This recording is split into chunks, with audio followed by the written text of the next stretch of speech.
When you step on all the roses, loving olden, only time.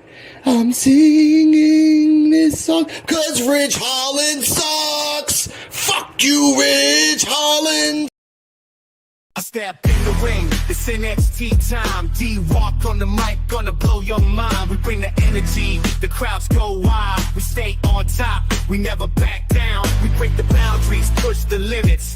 NXT wrestling, we the epitome of brilliance. From the mat to the mic, we bring the fire. D-Walk's the name, I'm the rhyme supplier. In a squared circle, we wrestle with passion, heart and dedication. That's our ultimate fashion. The rise to the top, we dominate the game. NXT superstars, we won't be the same. In the squared circle, we wrestle with passion, heart and dedication. That's our ultimate fashion. We rise to the top, we dominate the game. NXT superstars, we won't be the same.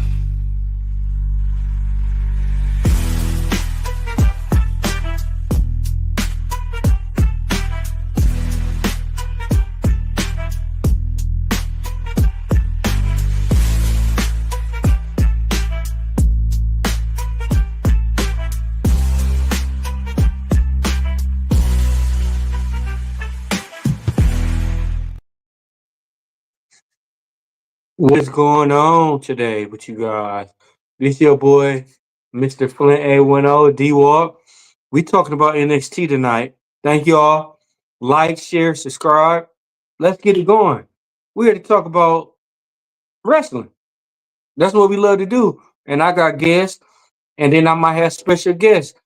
I might have somebody pop up. I might have 3 people. I might have 5 people. I might have 9 people. But let's talk about wrestling. Look who I got. What I tell you. You got one right now. Ladies and The gentlemen, man, the welcome to myth, NXT and Time the with legend. D-Walk. Thank you, sir. I appreciate it.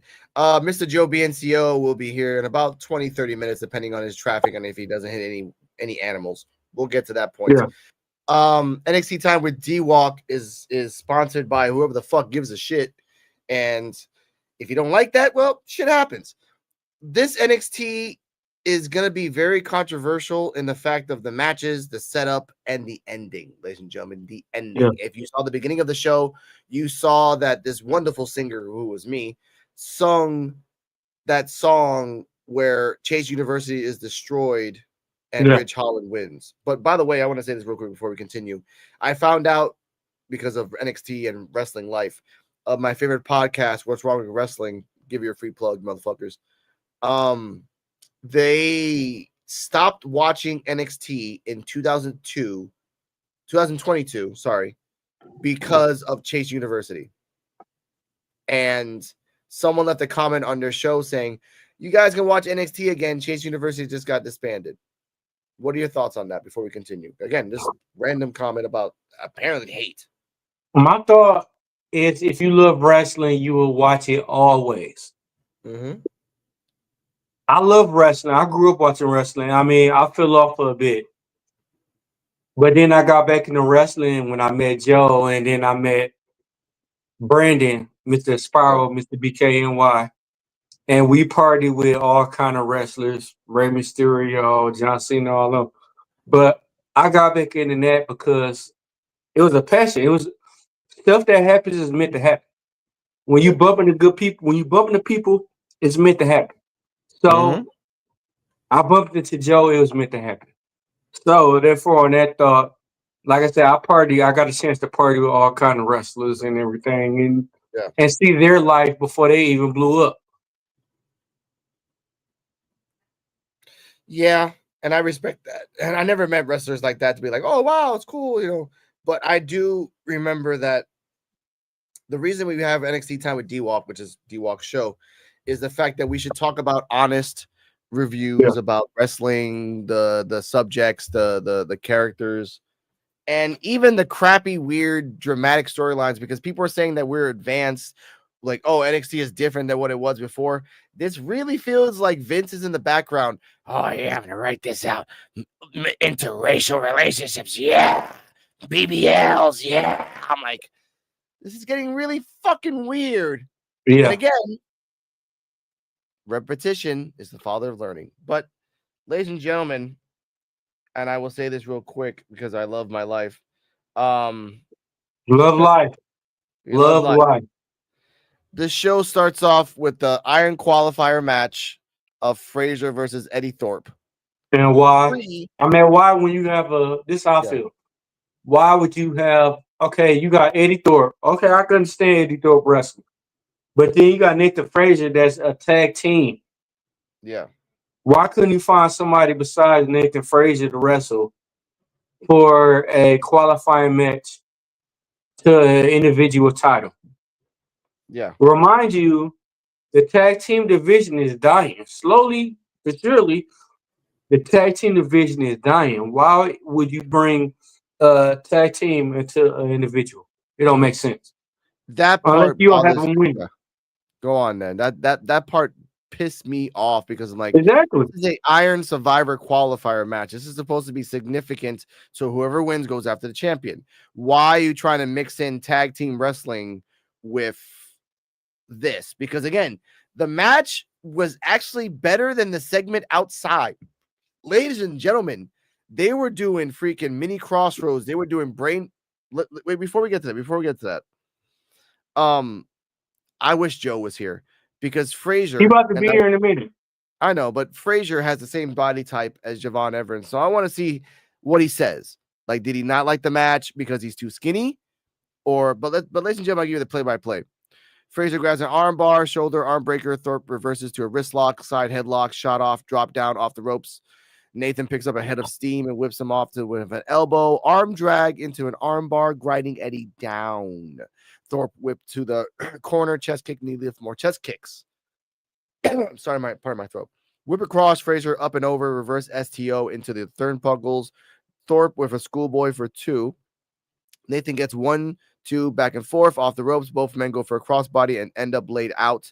That was a crossbody explosion. Now, while this is happening, OTM is upstairs, Hank and Tank are around the corner. The family's coming behind the commentary table.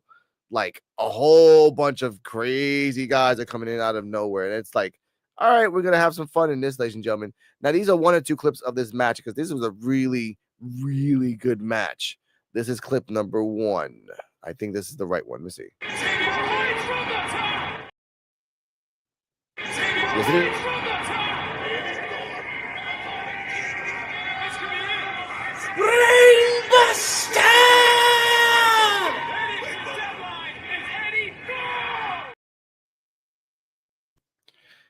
That was a beautiful brainbuster. And at that time, all the various tag teams were advancing and just, it was really crazy. Back from commercial, Thorpe with a crowbar twist applied, punching away at Frazier's ribs. Out of it, up into the turnbuckle. That's what we saw the clip right now. Nathan does like a weird suplex. I forgot the name of it. And then turns into a brainbuster. Yeah. And ladies and gentlemen, I love that wrestling is very variety. It wasn't just a normal brainbuster. It was a sheer drop brainbuster where you don't have time to prepare yourself. You pick them up, you bring them down. It was like a key cash brainbuster. Yeah. And that's that and it makes sense between Frazier and Thorpe because they've been in the back in catering so long, so many years, so many months. They know each other inside and out. After that, something crazy happens, which is this.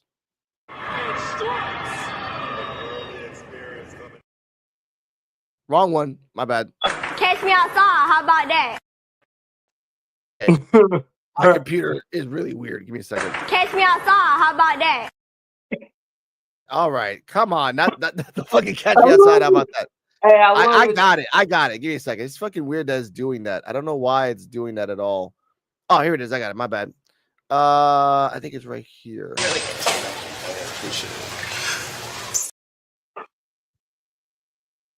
Truly am sorry. I actually had a clip of this, and I don't know why my computer is acting all weird. Let me see if it's this. But anyway, the clip that I had was Nathan Frazier doing the Phoenix Splash, and the knee of Nathan hit Eddie Thorpe's face straight on, and I was like, "Damn!" For the 1, 2, 3. Post match, everyone in the tag team division just beat the crap out of each other. You know, we get a Chase U backstage. We get a Chase U vignette where Andrea Chase talks about what Chase U means to him and what it becomes and how he won't let anyone take away his family. Now, ladies and gentlemen, on this channel, just like PWF, we rate win-loss record, wrestling skill, charismatic, and we're not going to do the fourth category because we're not dog lovers. Yeah. So, no, you got to say no Diddy, man. You supposed to say no Diddy. Come on. Oh, I don't have to say that because I'm a grown-ass man. No homo? No homo. That's what I meant. I'm a grown. We is too, man. Come on. All right.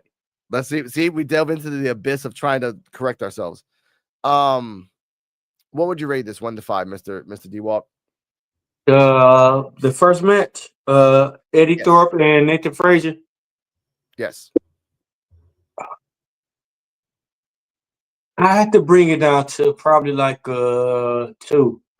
Just the fact about it, because you got a tag team champion wrestling a unranked wrestler that been losing since I don't know when. It don't make sense. Yeah. It don't make sense. Like Eddie Thorpe, like haven't did nothing to build himself up.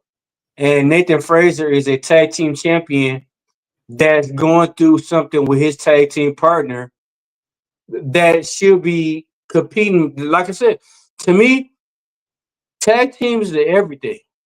Tag teams should be wrestling every week, every pay-per-view. We don't see that at all. We don't see pay-per-views where we don't see every pay-per-view, or like it's every blue moon where we see tag teams wrestling for the belt. We used to, back in the 90s, we used to see that every week, every pay-per-view. Tag teams wrestling. They don't do that now. No, but even here in 2006, like even earlier, 2016, 2015 to 2017, tag teams at NXT were hot. We had Enzo and Cass, the Vaudevillains, the post-apocalyptic group, AOE, DIY. We had tag teams, prime time. We had tag teams out the ass. And everything had a story and everything made sense. Now I counted, it was around, let me see, 1, 2, 3, 4, 5, 6, 7, around 7 to 8 tag teams. 2 of them I've never seen before in my life. And the other one are just like regulars that pop up. OTM trying to be intimidating, but never winning a match. No. How can you be intimidating and you never win a match? Explain that logic in wrestling. Honestly. I can't even explain it, because like, to me, the tag team division is dying because neither they don't show the tag team or they not good enough. I mean, like, at least put them on. Yeah. I mean, goddamn, like, y'all could make it a tag team, like, y'all could fucking tag team challenge every week. Come on, y'all could do that. Y'all got enough tag teams, but y'all just don't use it, man. Come on. There's a rumor going around in the IWC that this tag team debacle is going to turn into a tag team Iron Survivor match. And with that means there has to be a minimum of 5. There can't be 8. There cannot be 8 tag teams in a 25-minute match. It's impossible. So if you're going to do that, that means you got to rush something to bring them down from 8 to 5. And I'm gonna try to count down all the tag teams now, make sure I'm not overcounting or undercounting. Family, Gallus, OTM, Hank and Tank. Yeah, Hank and Stank. Hank and Stank. The 2 black guys that are in a tag team match. I don't even know the fucking names. I forgot their name. I forgot they got. Yeah, and they're not the ones that are hanging out with Nikita. They were like another group altogether. They Crime Time 2.0, 2.30, but I know you're talking about. Yes. The other tag team of 2 black guys that were hanging out with Nikita, that's 5. That's 5 already, and they weren't there. And OTM, that's 6. Yeah. And there's 1 more, but that's and 7. Los Lothros. That's yeah, but they weren't there though. They weren't there. I know who it is. It's Humberto Yeah, and the other guy. They're in Raw. They're not counting. They're just the guys that are here. Hank but they Tank. should have never moved it. They should have. Yeah, This is what I'm saying, though. This is all I'm saying. The tag team division need help. of The course. tag team division is dying. Oh yeah, the women's division is dying too. As stacked Exactly. as you fucking have it, it's fucking dying. Because you only have you theoretically you only have 2 belts for 6 primetime women. Yeah, How the fuck you gonna divide that shit? yeah, That doesn't work. yeah. 2 steaks, 6 women. You remember how It's hot not the work. tag team back in the day? You remember how hot the tag team was? Stone Cold was the tag team champion. The Yeah. Rock was the tag team champion. It was how was it? It was what was it? Was it Stone Cold and Kane or Undertaker tag team champion? Like that's how crazy the tag team division was. It's dead now. It's dying Yeah. because But they don't know what they want to do. The yeah, tag team division made wrestling. not anymore, not in NXT, because in Raw and SmackDown, we're never getting into that. We'll talk about that on Saturday. They barely wrestle. Yeah, that and we'll, again, don't get into that. Again, we get that Chase U vignette. After that, Jada Parker goes to or makes her entrance for the set us to break. After break, we have a vignette. This is really weird how they do this. We have a vignette with Julia where she talks about like she had to grow up fighting all the time. She always had to be like rough and tough and all that stuff. Yeah. Okay, fine. And she calls herself her beautiful madness. In Japan, they call her the beautiful madness because she's a strong style shooter, like wrestler that she can go for long periods of time. Fine. Okay. Now, backstage, Kaylani Jordan is talking with Robert Stone and Stevie and asked them to ask Ava to get her against Julia for the Iron Survivor, which has been confirmed. Julia versus Kaylani Jordan for the Iron Qualifier Survivor match. Now, before we continue, that's not a question. That's a lot of sounds. Who is going to win, Dennis? And who should win? Say it like that. Who's going to win it is somebody that we don't want to win. Who should win it is somebody. I want to say that's.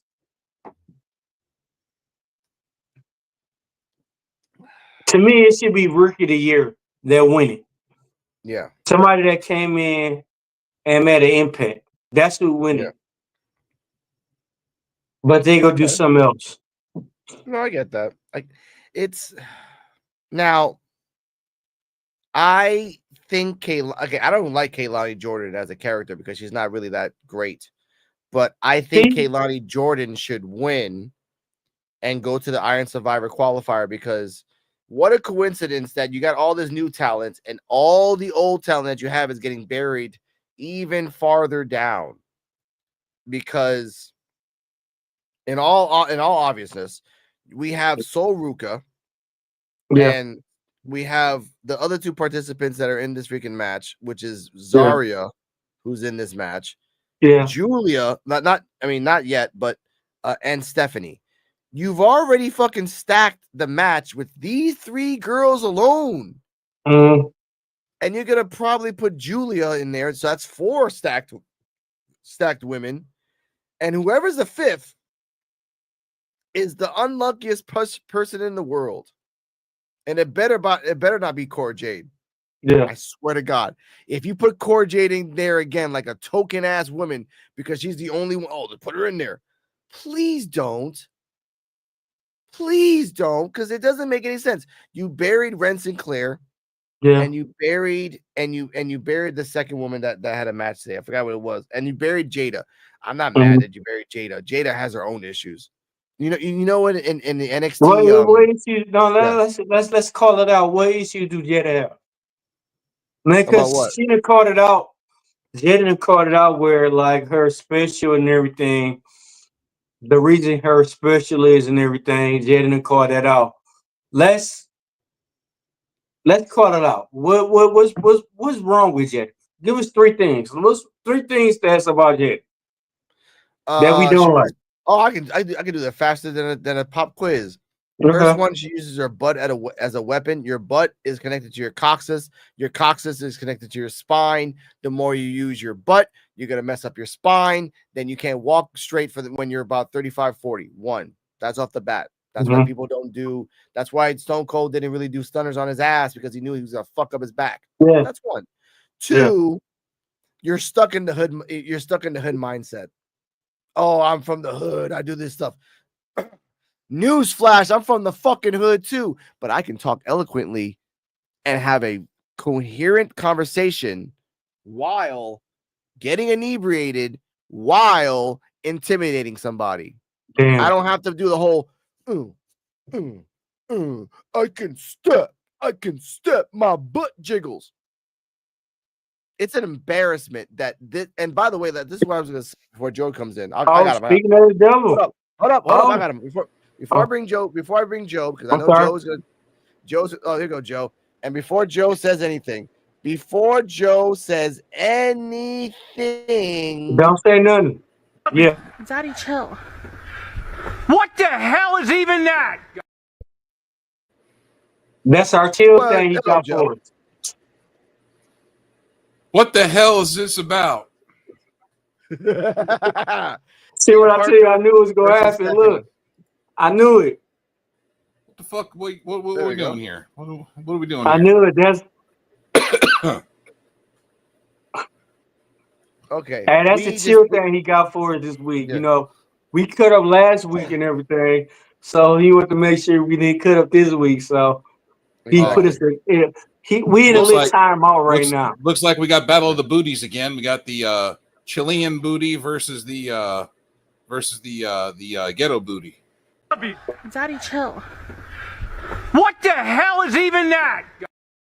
See, it wasn't even me this time. That's why I love this button, I didn't even start it. Look, I didn't even start it. That's why I love this button. You're gonna start me from pressing this damn button all the damn time. I didn't even do nothing. I know you didn't do nothing. I didn't even do nothing. See? Okay. You're always guilty. How? You know what's funny, Joe? I told him the same exact thing before we went live too. You did. But I told him I'm on my best behavior. So look, I didn't even do nothing. You started it first. Then I told him the devil's a lie. But the fact that we're going with this is that we were talking about Frazier versus Thorpe. But let's go to this match. So we have your thoughts on this. Fresh thoughts.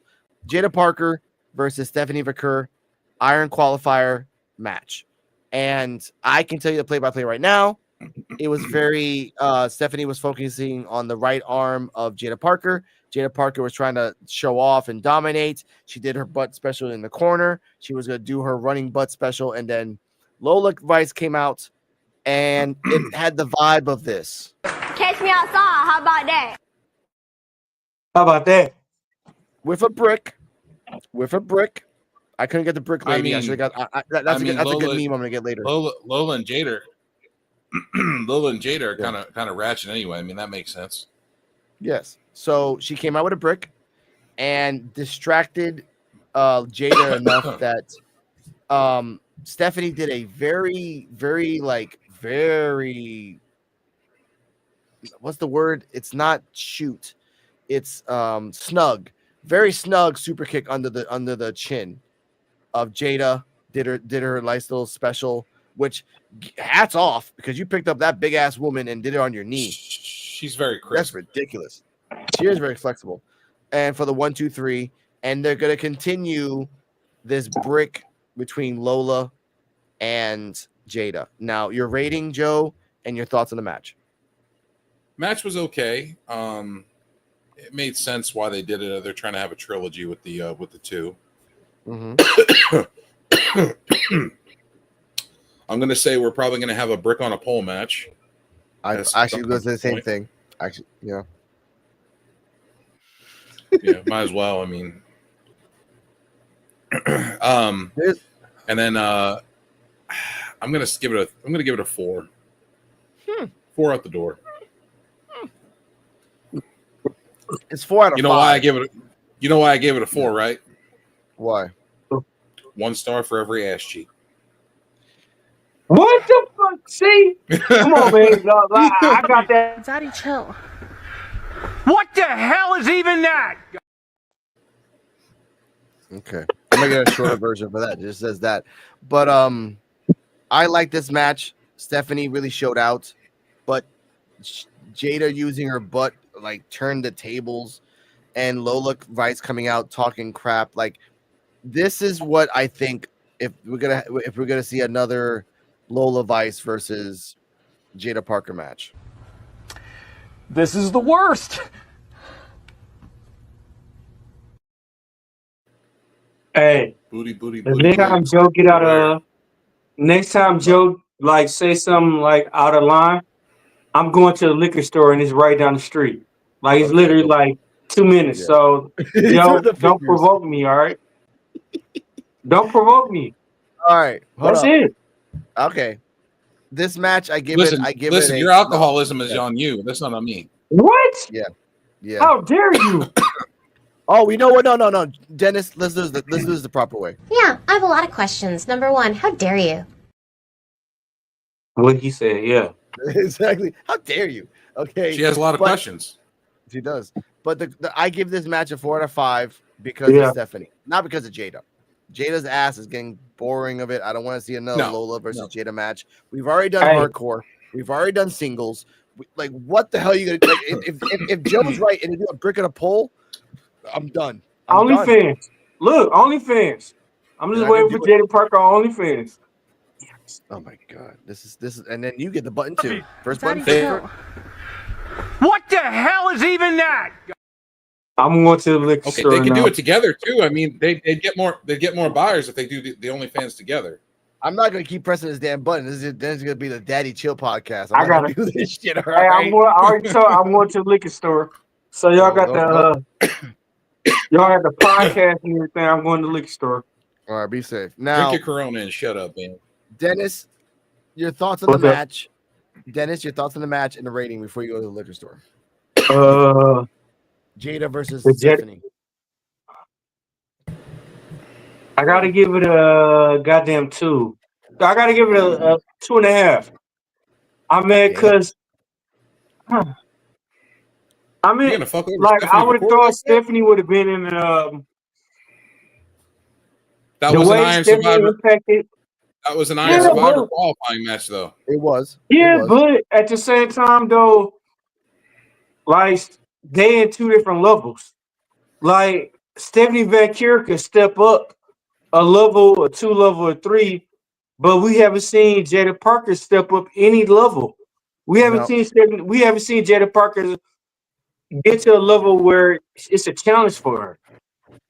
Like Stephanie Vaquer.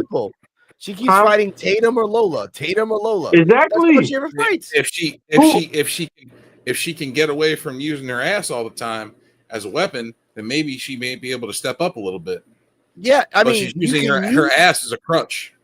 Exactly. Vader was a big motherfucker, but you don't see Vader using belly moves. He did the Vader bomb because he used his whole body. He used the Vader, like he used on the top rope because he's using his body.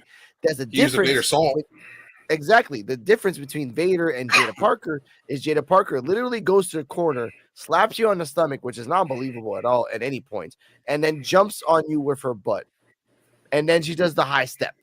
I'm like, that's not a thing to be proud of. You're a good wrestler. I will acknowledge that, Jada. You're a good up-and-coming wrestler that can be great in the next 5 to 10 years if you harness. First off, if you leave WWE and go around the world and actually do shit, you can be a great wrestler. But stop relying on your fucking ass. Why? Hey, I'm guess what? Real fast. Your ass will. Yeah, go on, Dennis. All right. Yeah, I mean, if she's gonna. I mean, she should use her ass for what it's there for, to be looked at. Draw the men in to have her ass looked at. I mean, you know what I'm saying? Yeah. Use the sex appeal of your body to draw people in to watch your performance. Yeah. You don't have to use your ass in order in a match as a weapon in order to get the performance. Yeah. It didn't work for Naomi for years ago. It's not going to work for you now. There is no pass for she barely uses her ass anymore because she Naomi realizes doesn't use her ass as much no more. Yeah. She gets over now with wrestling. And what a surprise. Like, that's the point I want to see Jada in, because like it's Nikita and Jada. It's those two that uses her ass specifically for moves. I'm getting tired because again, you're doing it for the simps. You're doing it for all the guys. Nikita Lyons. Yeah. Nikita Lyons, I will say, does not finish the match that way. She finishes with a Vader bomb. No, of course, I respect that. But then in the halfway through the match, ooh, it's my butt. But again, I'm not going to defend a girl that pushes your head in between the ropes and then uses her butt like a battering ram. Unless you go Champa speed from turnbuckle to turnbuckle. But she's bigger. She's a lot bigger than Jada, too. That's she's fine. More believable.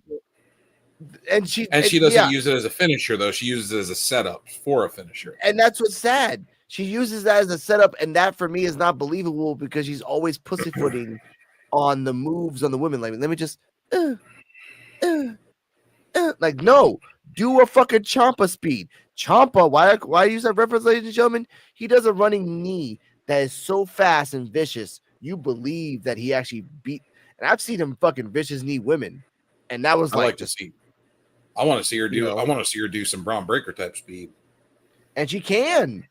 You can do the stinger splash. If you're gonna use your butt, fine. If you're gonna be a butt fucking wrestler, then stinger splash with your butt. Do a Vader bomb with your butt. Like, just freaking do a Rikishi move with your butt.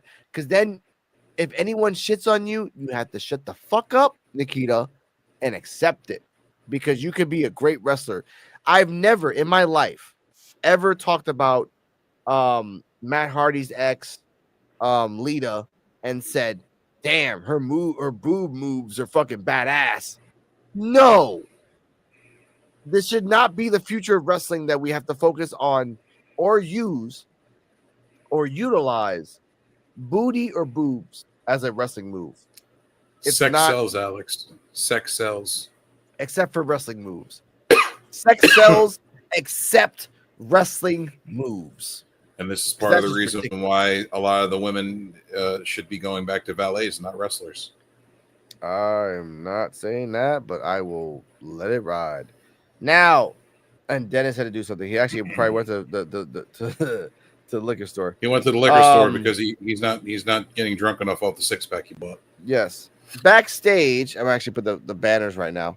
Backstage, Brindley and his name is Dion. Yes, Dion and Lennox. Dion, Lennox, and Brindley are doing his own thing, preparing for the match that's coming up.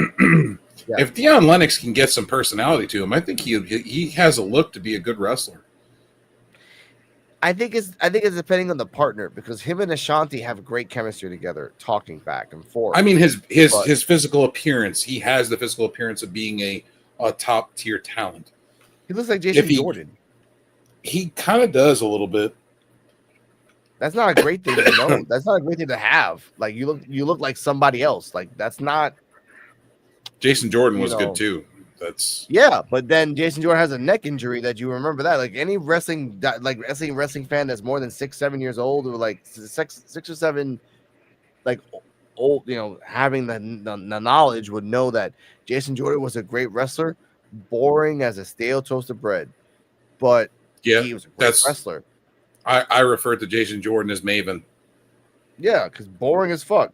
But he looked like him. Yeah, he looked like him.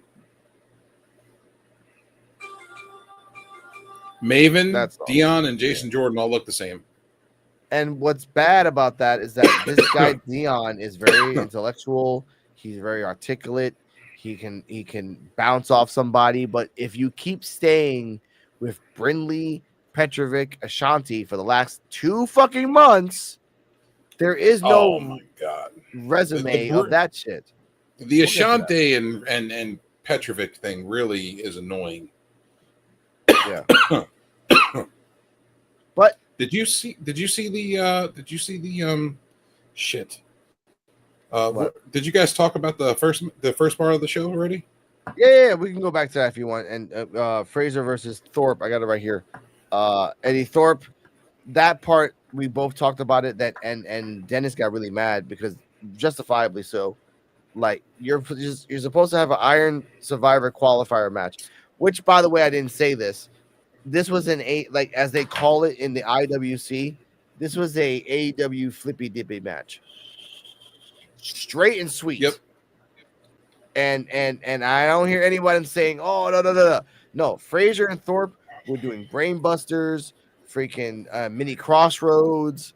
They were doing freaking and by the way, the finisher is Frazier won with a 450 Phoenix Splash, and the knees of Frazier connected with Thorpe's face, not the side, not this, but right The on front. right on his nose.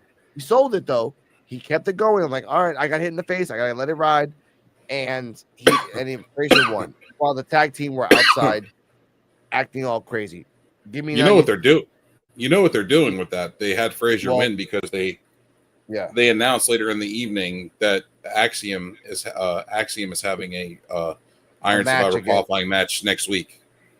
Now, would it be funny or kind of apropos that if they really want to like bring some numbers in to the pay-per-view, because they have them start it? TNA. No, I know you're not gonna like this, but what if because right now technically Page has no one to feud with. He already squashed it with Trick. There's no one to feud with him right now. Joe Hendry. That's what I was gonna say. That during the match of Page and Axiom, the familiar song that Ethan sucks, we believe in Joe.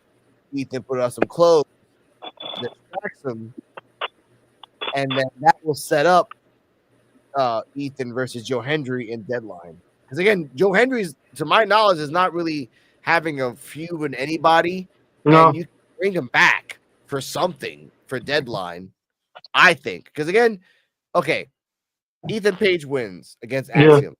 Then what? Like, you're just putting him there just because? Like, that's not a smart idea.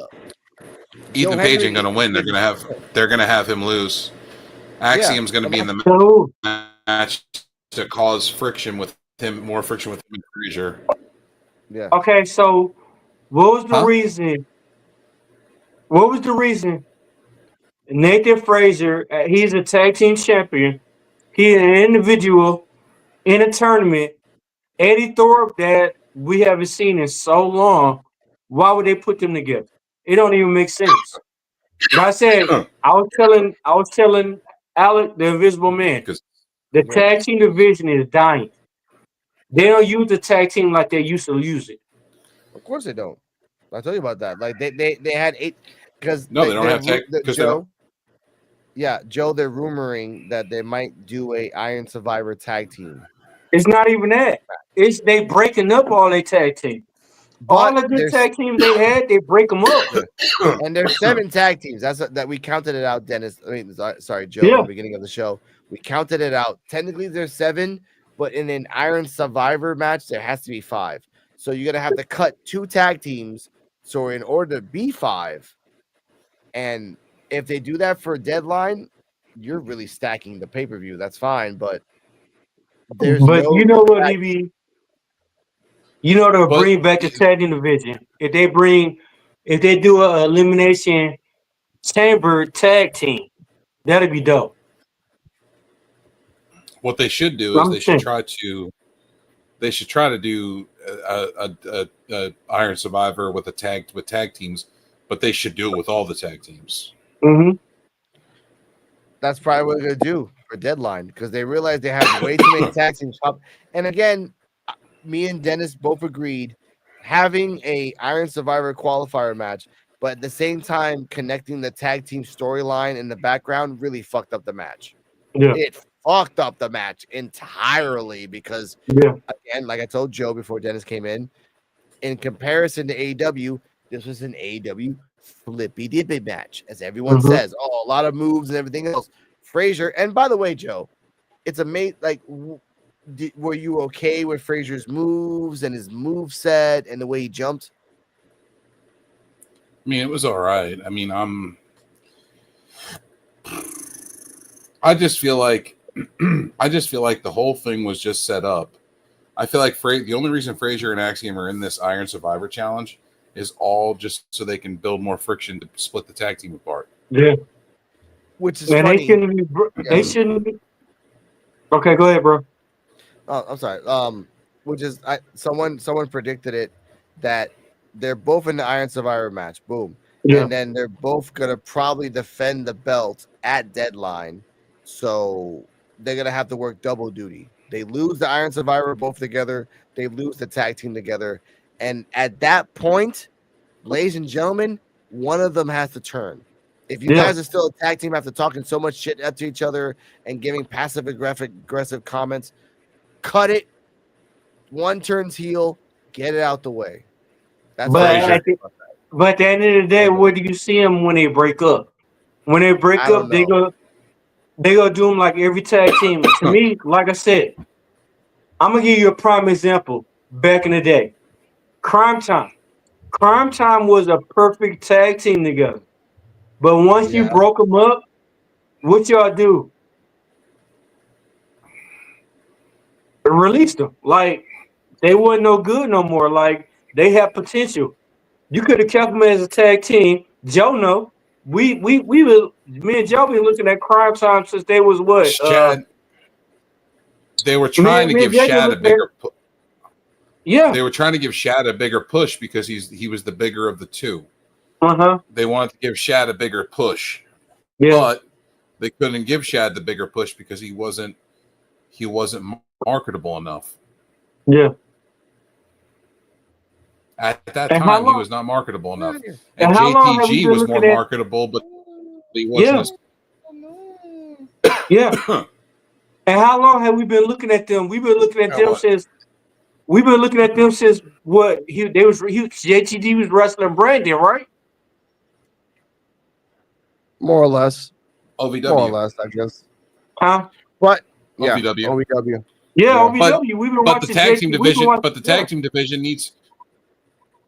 But what Dennis is trying to make a point of is that the tag team division is dying because they're not paying as much attention to the tag team division as they should be. No. And Ava's trying to do her best storyline wise to try to bring them all together, but everyone just hates each other, and that's understandable because the tag team divisions all hate each other. But it's Ava's not been doing too bad at her job. Though. No, she's been doing. No. Yeah, I love Ava in the fact that she's very like. It's just the fact that not even storyline wise, backstage wise, you've been fucking up with the tag team division writers. You haven't done shit. You realize that. Oh shit, we're having deadline, and this is an Iron Survivor match, and this is the third time, so this would be very special. Yep. We have 8 tag teams. Oh shit. So there's a lot of oh shit moments. And that's on you them. remember? Yeah. Yo, you remember when we got in this conversation where the WWE don't even hire you if you don't have a degree? Yep.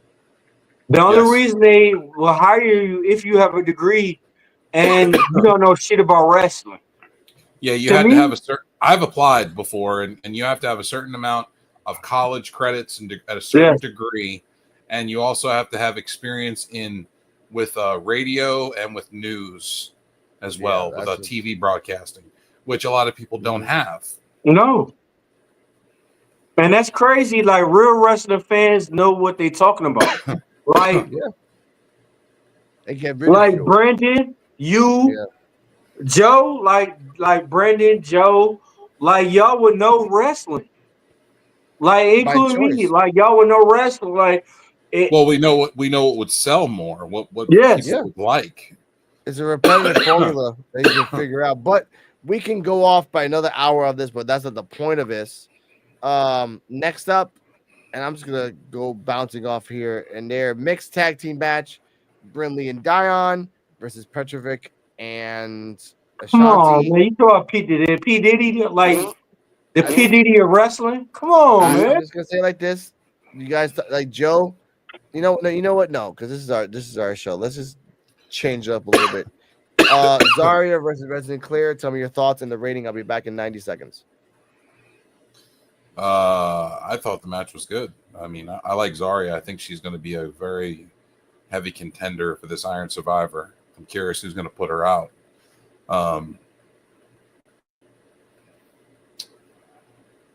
I'm only going to give it a 3 though because it was kind of a squash. So I'm not going to rate it very high. Everybody left. Yeah, Zarya is going to be one of the top runners in this Iron Survivor, along with Stephanie Vakor and Julia. Those are going to be the 3 big runners in the Iron Survivor. Yeah.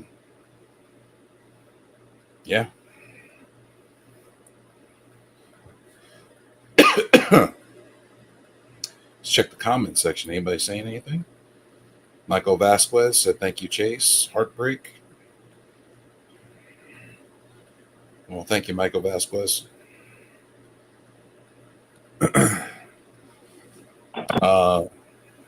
Hey, look, D-Walk's back. All right. Zarya versus Ren Sinclair. What do you rate it and what did you think of the match? I gave it a better match. It was a better match than Big Booty. It was a better match. Really? I only gave it a 3. I gave it a mid because it was kind of a squash. Okay, so what would you get? Jada, what you get? What did you give Jada? You got Jada a 4?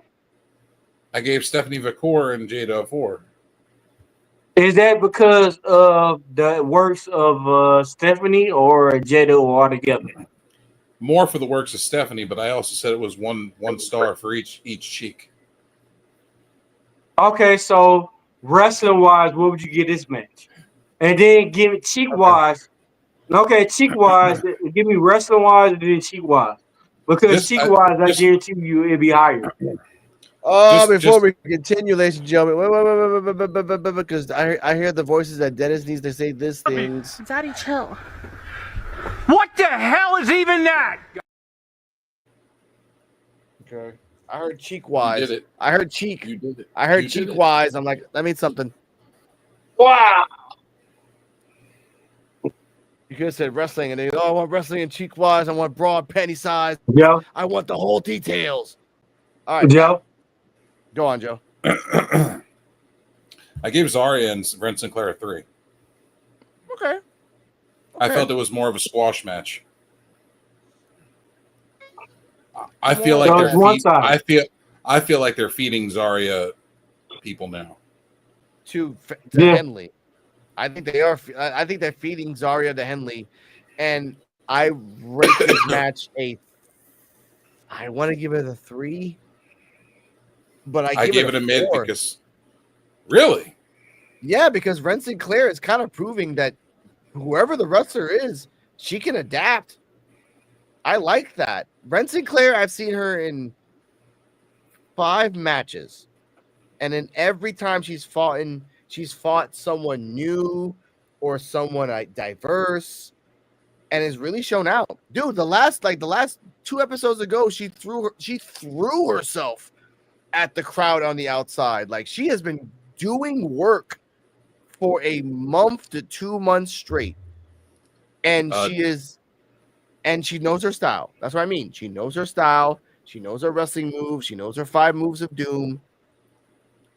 Hey, D-Wall. Zarya is a South Australian wrestler, right? She adapted. She fought. I think she fought Stuli. I think last week or the week before she fought Stephanie. She fought Stephanie. No. She fought Julie, I think, and good showing, right? But Zarya? Look at the difference between, not Zarya. I meant Sinclair. Sinclair has fought people in the last 2 months. Every time, but they're using her. They're using her what she's good for, as a feeder, and I get it. She's being a feeder to the bigger fish. I like her being a feeder because she knows what her wrestling style is. That's why I give her a 4. Like Stephanie, Zarya dominated. Zarya, the spear.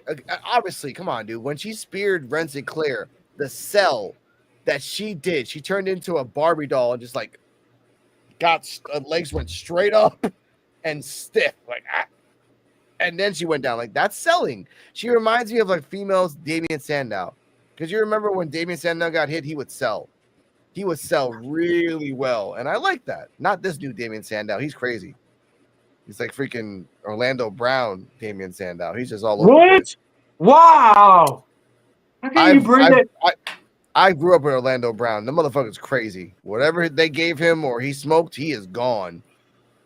And he comes back regularly sometimes. Orlando Brown. Yeah. Wow. You mean Orlando Bloom? You mean Orlando Bloom? Or No. wait. Orlando Brown. You told that's a Raven Orlando Brown, right? You talking about Orlando? Yeah. Orlando Jordan?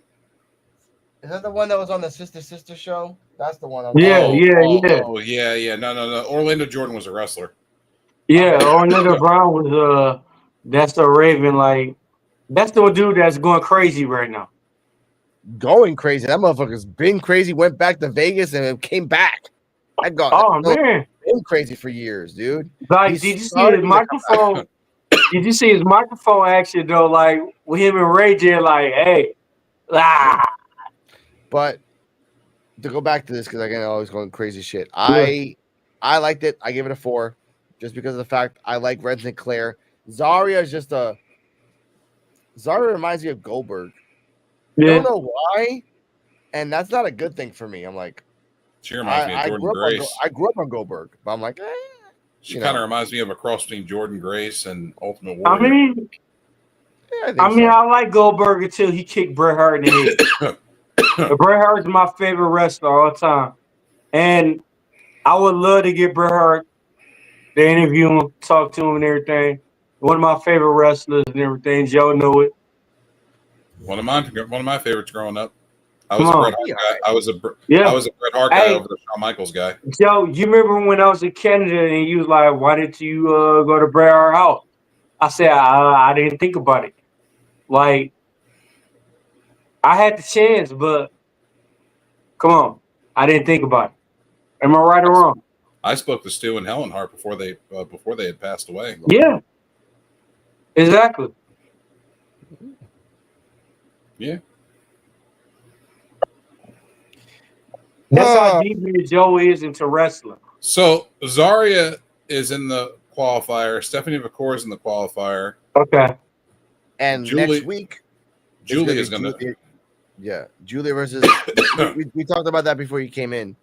I would like, and I hate to say this, but I would like Kaylani to win, other than Julia, because not Smiley. I told you, I said this before. They're stacking way too many people for the Iron Quad. Like it's too many. There's too many heavy hitters. You have to regulate with some locals. And what a surprise! There's no locals except for Sol Ruka. Yeah. But she just had to build though. She just had the women. She just had the goddamn fucking built. Like, why North American women. Yeah, stuff. North America built. Like, why? Had the belt? Kalani just had the belt. That's fine, but you put her in there as a local. I'm saying it in the sense of like, if there's 5, right? Yeah. If there's 5, hold up. If there's 5 contestants, then if you're gonna do newcomers, 3 newcomers, 2 locals, at least. What's happening is that it's gonna be 1 and 4, and that's so Ruka can adapt as much as he can, but 4 brand new wrestlers from 4, well, not really 4, but like 3 brand new wrestlers from 3 different parts of the world, 3 different wrestling styles. Something's about to happen, and I don't like that. I don't like what might happen that night. So that's what I mean. Like, if it would have been, and I don't like Jada's ass, but if it would have been Jada Parker in there in the Iron Survivor, not winning, but in there, just to be in there. So Ruka, they're putting too much stock in her, because we know in this Iron Survivor, it's going to be Zarya, Stephanie, or Julia. The other 2 are just there for the dance. That's it. They're just there. They're not gonna get action. They're not gonna like remember the prom they wanted to. They're just like, you know what, we're here. That's it. I think, and I feel bad for Sol Ruka. Speaking of Sol Ruka, our current NXT champion who had to be really specific with her words because she was gonna mess up if she said a specific word the wrong way. Let's listen. As your NXT Women's Champion and currently the longest reigning champion in all of WWE, I decided it was time to take myself on a well-deserved and long overdue vacation. So I'm gonna relax while everyone else tries to follow in my footsteps since, you know, I was the first Iron Survivor. Good luck to all you ladies busting your ass, all for the privilege to lose to me. Hey, Roxanne. It is so crazy seeing you here. I hope you're enjoying your vacation because at the deadline, you'll be seeing me. See ya. You gotta be kidding me.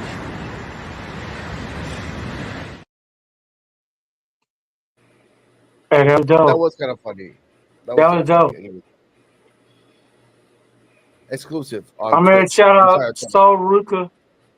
Hey, look, I ain't even gonna lie, bro. I got a crush on Soul Ruka. Like, if I ever got a chance to meet her in person, bro, I'd get her pregnant. But no, Soul Ruka. And here comes the clip. Daddy, chill. What the hell is even that? I had to put that out there. By the It's way, because I'm black, ain't it? no, because you're a pervert. And that has no gender or race. Joe, your turn. Joe, your turn. Joe's being quiet for a reason. The reason I'm saying that Roxanne had to say specifically that she's the longest reigning champion in WWE at the moment is that she couldn't say that she's the longest reigning NXT champion. That still holds the Asuka. That's 500 days. And she never lost. And she never lost that she gave it up. Exactly. So there's no way you can do that unless you still bury 5 or like again. She's at 300 something. She's not at 400. She's not. So it takes her about a half a month, a year to do that shit. So not only that, but she would have to give the belt up. Yep. She would have to pass Asuka's streak and then give the title up and be like, you know what? Nobody can beat me. I'm the best. But that buries everybody. I'm tired. I'm tired of this. I need to go to the main roster. I don't like that. I don't like that at all because honestly, I do like, first off, Soruka, like you're in Florida, so you picked a really weird spot in Florida to chill out in the same spot that Soruka's there. That's on you, Rick. That's on you, Roxanne. That's not on Soka. Soul's not following you. She just likes to surf. That's just how Soul is. But this was funny. For me, it was funny. Also, backstage, we see Lexis King just like, oh, you know, thank you for listening to me. You're really cool. And I get to understand myself. And then he goes away. Inamura is hanging out with another guy. Then you see the continuation of the tag team debacle in the background. He likes it here in NXT. So good for him. Next up, I didn't want to talk about this, but we got to talk about this anyway. Mixed tag team match. God damn. Brindley and Dion versus Petrovic and Ashanti. Pre-Nikita. This was very stupid. PDD 2.0. Come on. No, not even that. Like, Ashanti, you have a crazy blonde girl after you who likes you. Why at the end of the match you're like, hey, Brindley, give me a kiss, which Brindley smacks, and then for some weird reason, I guess they're so low-level Saiyans. I call them low-level Saiyans. Is that a kick to the side of the head? Boop. That's it. 1, 2, 3. 1, 2, 3. That's it. I'm not gonna rate or do a play-by-play of this match because Brindley and Petrovic have been tag team partners and opponents for like 4 months straight. I'm tired of them. I give this match a 1 because it was stupid and I didn't like it. And Dion, 0. And Dion was just invisible throughout the whole match. Throughout the whole fucking match, I was tired. I give it a 1. Joe gives it a 0. Dennis? I give it a negative, bro. Like, where you cannot give it. I told you. Like, his Adonis, his shit suck. Yeah. This match was the bathroom break match. This match was this. This is the worst.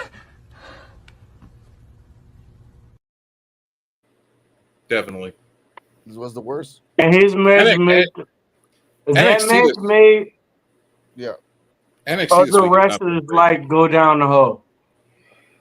Like the wrestler that should have been dope, they don't.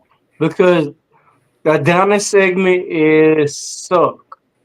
Like you giving people flowers trying to. It's a Diddy segment. Like, come on, man. So basically, what they're doing with Adonis is they're trying to throw things at the wall and see what sticks. And nothing's sticking. Speaking of sticking, yeah, go on now. They don't know what to do with them. No. Speaking of backstage, let's hear. Drake was in the backstage, by the way, at NXT in Florida. Confirmed. No. You go first. Okay. No, I just want to say I think we did a pretty good job together. I agree. Wait, do you mean outside the ring as well? I mean,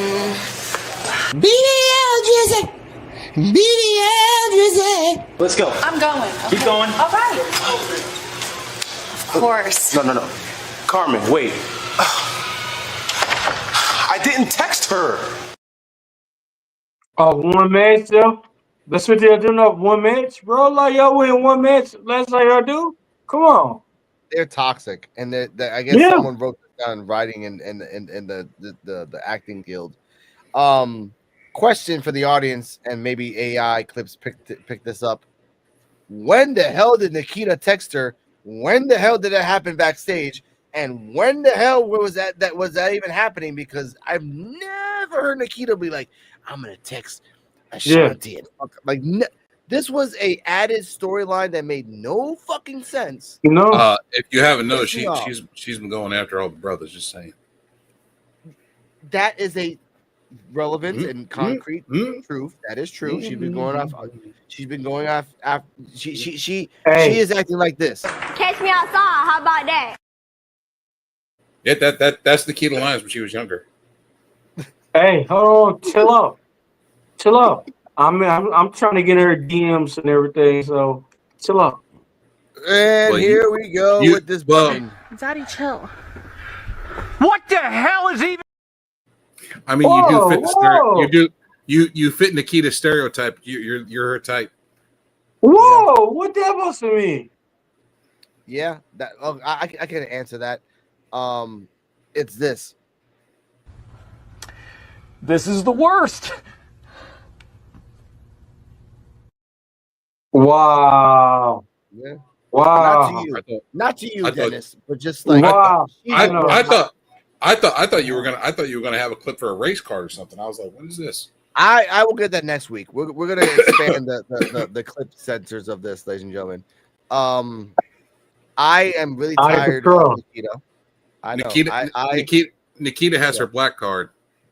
She's been. I think I still have that. She's got her black card. I'm getting tired of Nikita because again, this storyline makes no fucking sense. Which, by the way, we're gonna jump into what happened. The reason why Nikita was there, and I hate to talk about. By the way, you gave it 1-0, a negative, automatically turns it to a 0 from Dennis. This was the worst match ever. Next up, Fallon Henley Open Challenge. I want to talk about this. The rookie says, I remember this. Like we're the best best team out there, like something like that. And she says, it doesn't matter even if all the wrestlers are good. I'm like, why would you say that? Why would the rookie say, like, you're acknowledging that everyone is good that beats you? And anyway, Fallon Henley says, you know what? I can be a champion that picks her battles, but I can be a fighting champion. So I give an open challenge for next week. The losers of NXT, which is Lash and Jakara, come out. They say that they want to come next, even though, and I hate to say this, and anyone that's watching, Lash and Jakara have been on a losing streak for a while now. So you have no right at all to be champion material. Nikita comes out. BBL Drizzy. Rizzo comes out, beats up Nikita. Other tag teams come out. Girls that I don't remember come out. Lash takes JC James and takes her like a baby. Oh, basically like a girlfriend ready to go get that BBL Drizzy.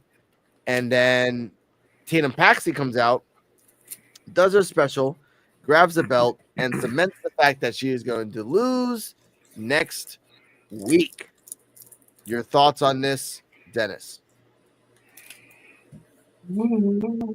I can't like Drip, drip, God damn it. drip, drip. Shit. Make the Drip, drip. women's tag team division great again. That's all I can say. Okay, that has nothing to do with the women's tag team division. We're talking about Fallon Henley's open challenge and Tatum Paxley being the next opponent for next week. Okay, so Fallon Henley, she challenged somebody. Yes. Yeah. Yeah. The only person I see is Lash Legend. But at the same time, though, you gotta give that. What? What? Huh? What? Hold up. What?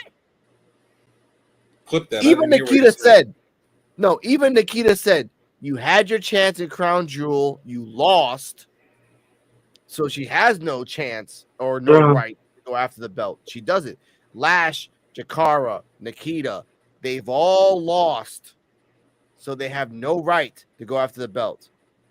None at all. All the girls that came out to fight to go after the open challenge have no right at all. Tatum Paxley has a minuscule right because she won against Wendy Chu. That's it. Yeah, but she won. Whether you like it or not, she won. She's the only one in that giant group of women that came out that's actually won. But you got to give me at least 2 more people out there. Tatum Paxley, who else? Lola lost. Jado lost. No, I'm saying like a contenders going against her. There's none. That's what I'm trying to tell you. I'm trying to tell you the contenders. Lola lost. Jada lost. Brinley won, but Brinley lost. Petrovic won, but Petrovic has lost. The tall blonde girl that was like the knockoff of Nikita Lyons, and she's gone. Mm-hmm. Who else? There's no one else. There's no one else that can go after the belt except for Tatum. And again, I'm not including Stephanie, Julia, or Zarya because they are don't count. Their own little path. They just came. They don't count. So the first that count is Tatum. Nope, doesn't matter. Actually, Tatum is the only one that count. No, they kind of do count because if they wanted to, because it's only they only been there for like a week or two. Yeah, and they've each one has won their own match. Zarya Joe, has how won do a you match. feel about that? It's Joe. Speak about that, please. Come on now. I mean, who is the most dominant women in the division right now? I would say that would be Stephanie, Julia, and Zarya.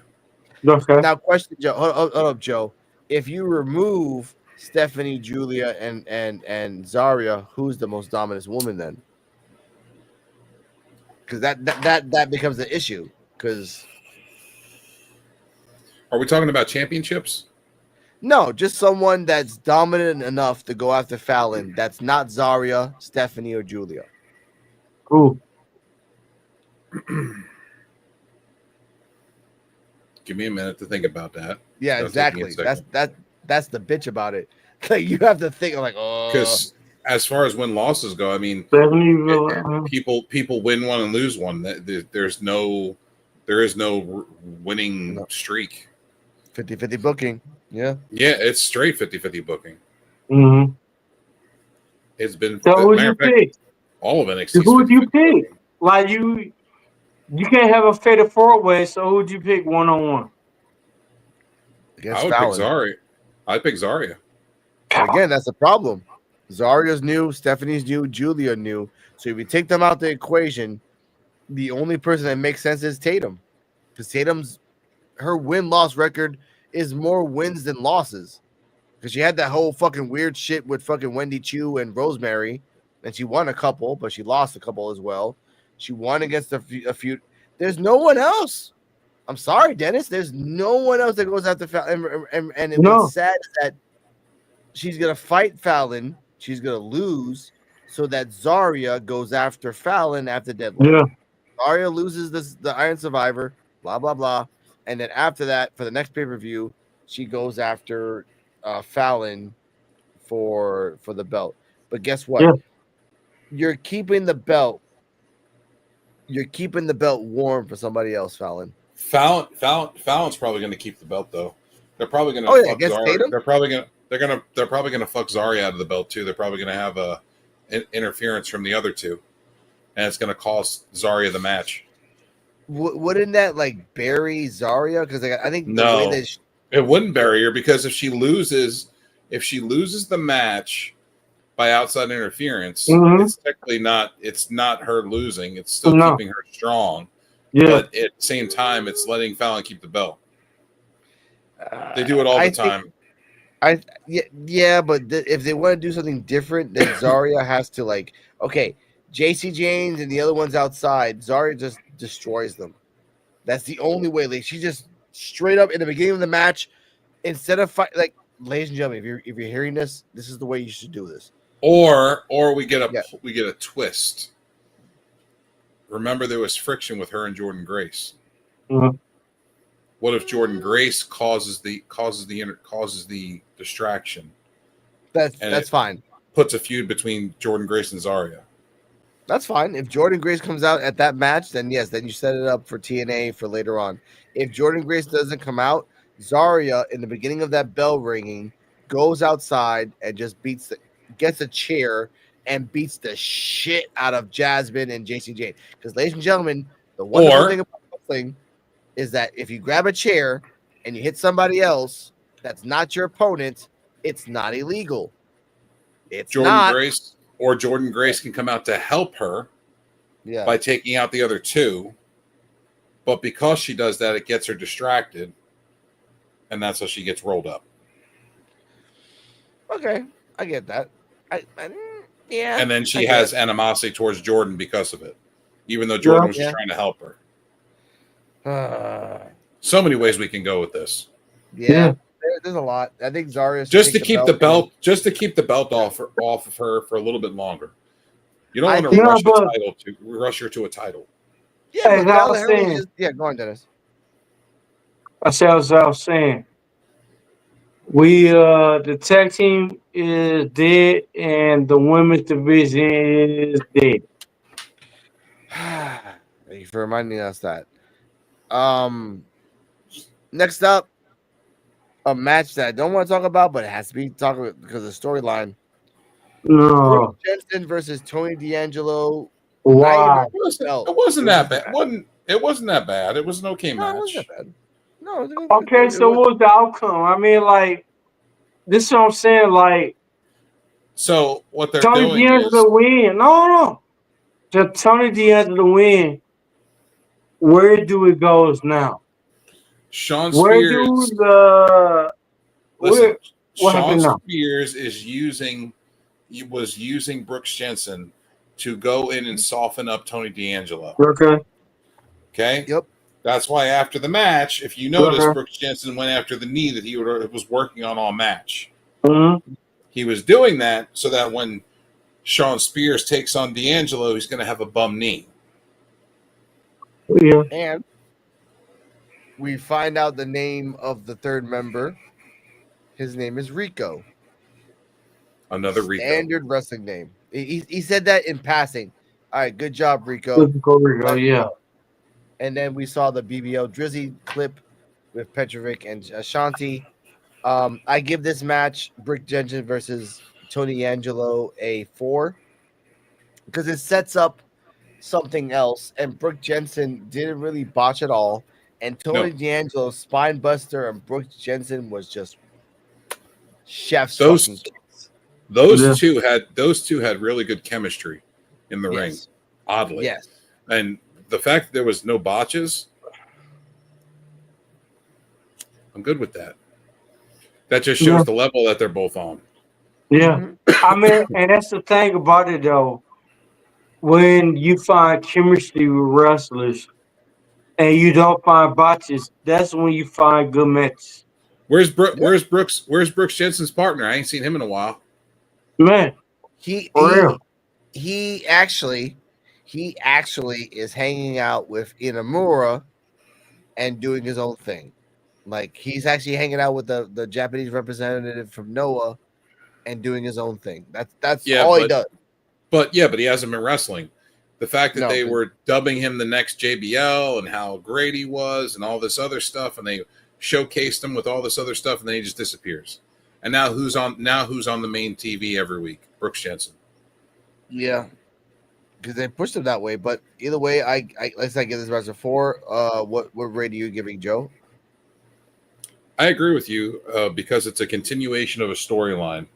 Yeah. Because they're using it as a catapult for Shawn Spears versus Tony D'Angelo at Deadline for the North American title. Mm-hmm. So I'm going to give it a 4. All right, Dennis. And I give it like same. Like it's because of the storyline. Yeah. Yeah. And they didn't botch. They had a good, clean match. It was nice. No.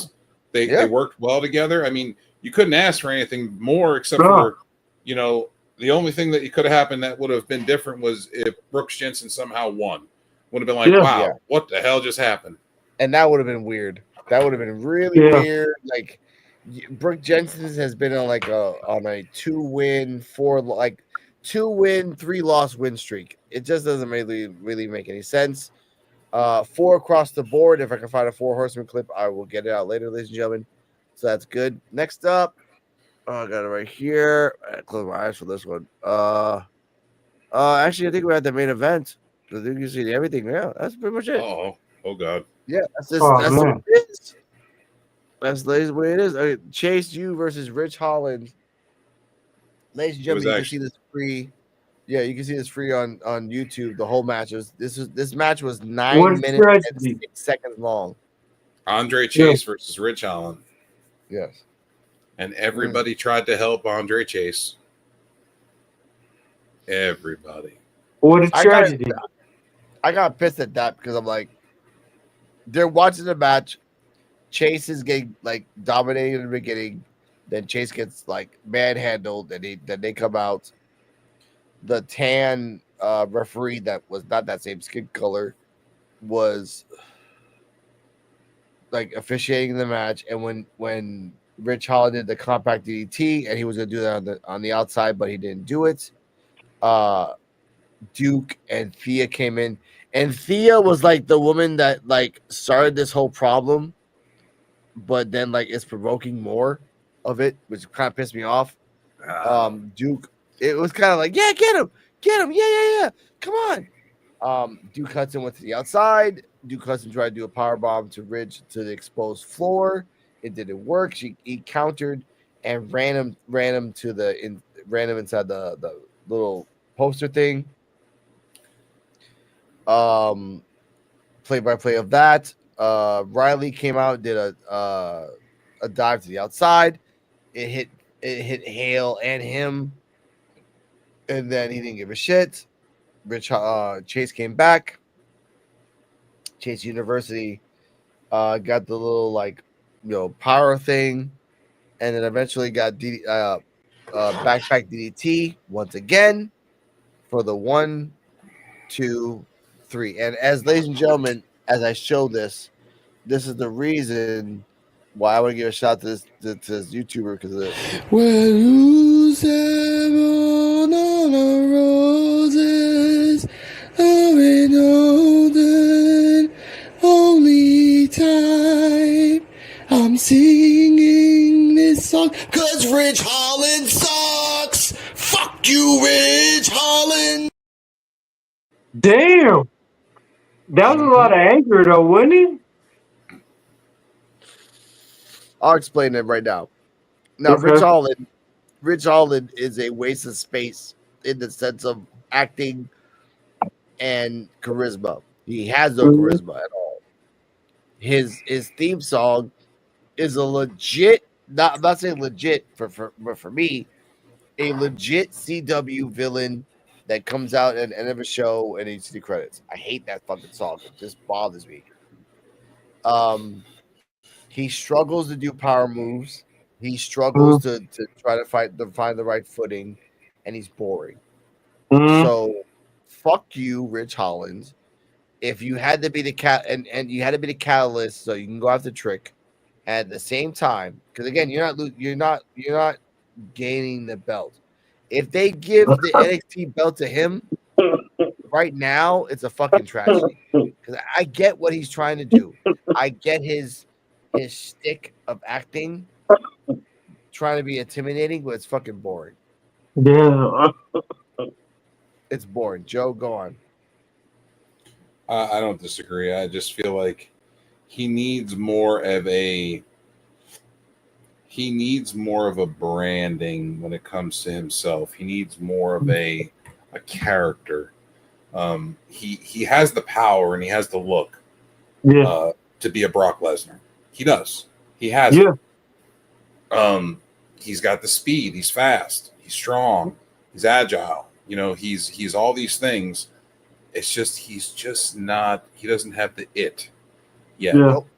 I don't know what that it is going to be for Ridge Holland. Like Brock Lesnar, when he came in, he had the it right away. Right away, he had that it as soon as he showed up. His music. As soon as Brock music hit, he had that it. That's part of the reason the music is not that great is because they got rid of James Johnson. Yeah, who wrote their music? Yeah. Which I heard they might be bringing him back. So they should because the music has been really downhill since they let go of it.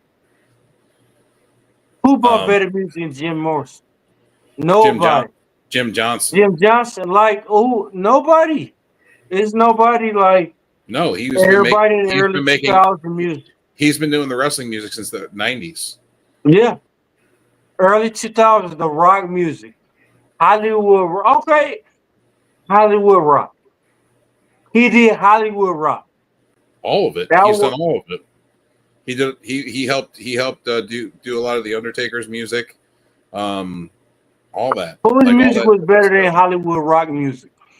Hollywood rock music was at its peak because The Rock was going towards Hollywood, and it told you The Rock was Hollywood, and he was a good wrestler. Music.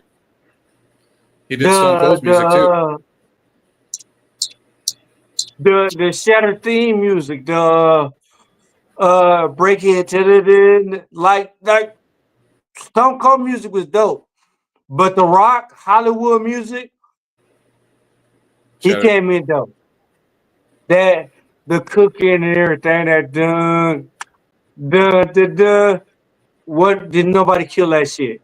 The Rock, Hollywood music, hands down, was the best shit ever. It was no shit better than it gave people more interest into wrestling. That Final Boss music is pretty good that they did. But it ain't better than the Hollywood. I don't know, man. That final boss entrance of music is pretty good. Alex, you there? Are you froze or are you just asleep? No.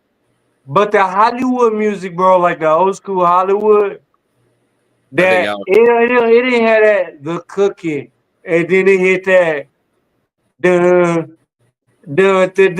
I think Alex either do that now. I think Alex either froze or he fell asleep. Who? I think the Invisible Man looks like he fell asleep.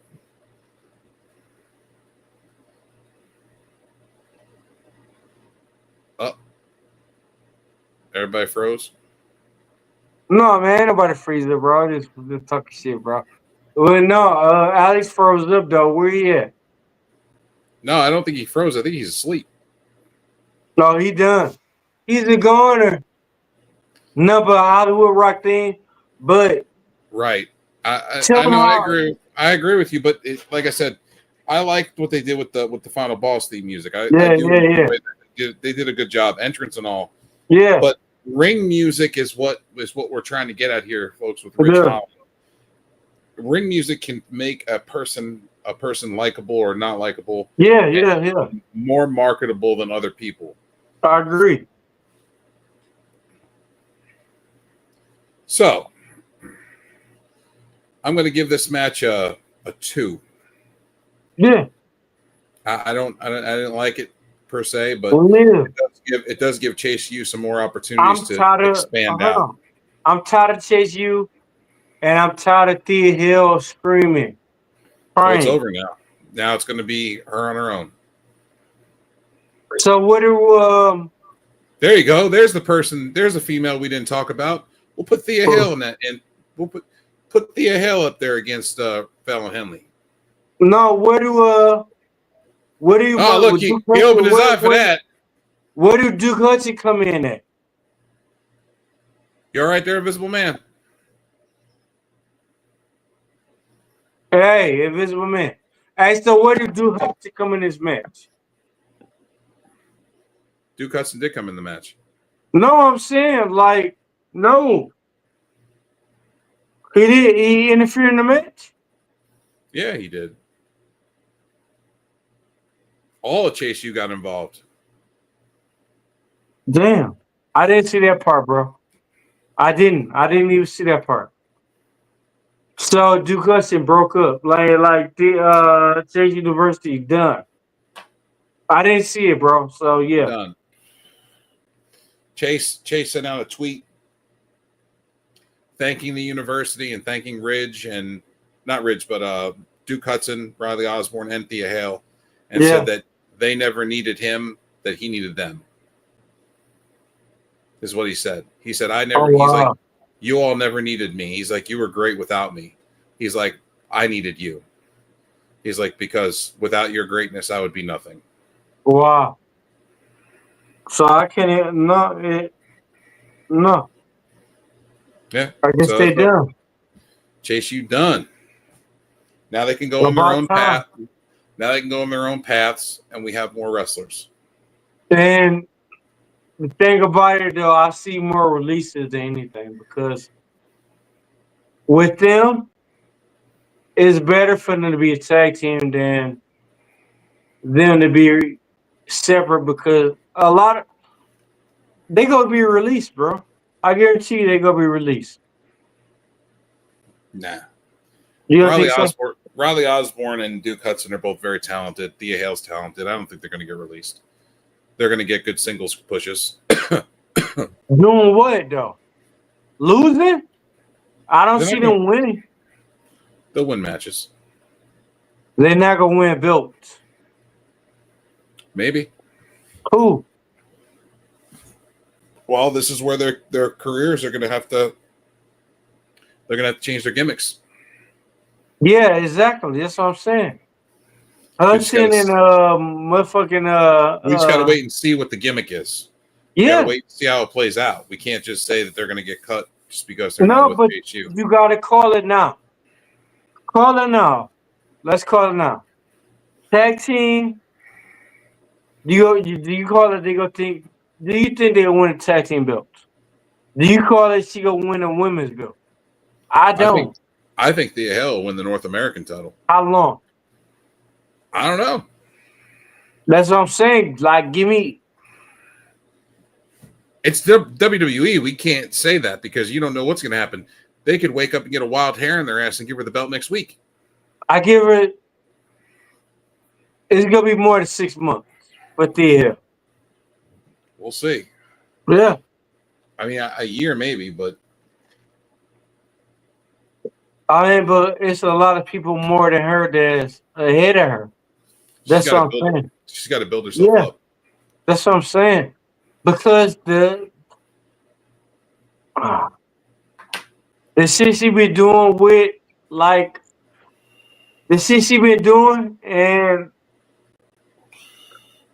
her, like, personality to her shit when... Like, all that screaming shit, bro, like, nah, bro, come on. She been doing too much. I don't know, man. The Invisible Man still stuck, bro. Come on. He ain't stuck. He's asleep. He's asleep. He He passed looked out. like he about to do a solo, bro. Come on. He passed out. We were He talking does. about Rich Holland, and he passed out. God damn it. Well, Rich Holland done bored him to death. God damn it. But I But guess that he done fell asleep looking like Pablo Escobar. yeah, that's exactly what it was. No, look at his face though, like he froze. That's the funny part. He's sleeping. That's how still he sleeps. Look at him. Like the Undertaker. This is PX Porchetta, Coquito, the Ring podcast, telling you to tune in to NXT Time with D-Walk, where everybody's hitting the like and subscribe button. Yeah.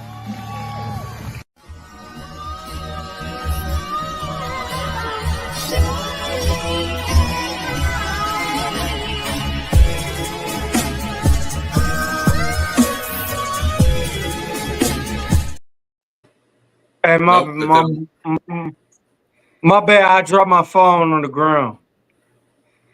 Oh, I thought you were trying to wake up Invisible Man.